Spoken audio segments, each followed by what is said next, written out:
The next thing I want to show you is the upgraded version of the device connector. The device connector is a vendor-neutral wireless bridge. It links a wired physical Ethernet device to Wi-Fi networks. And this upgrade consists of 11 AC support. So you've got 2.4 and 5 gig radio modules inside. Now, an added benefit of dual radio modules is that it now supports SpeedFusion WAN smoothing. So you get seamless handover between access points in your infrastructure.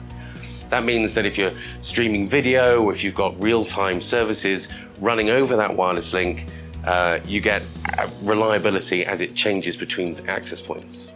There's two models, the IP55, which is waterproof and designed to be used outside, and the Device Connector Rugged, an all-metal enclosure, perfect for industrial applications.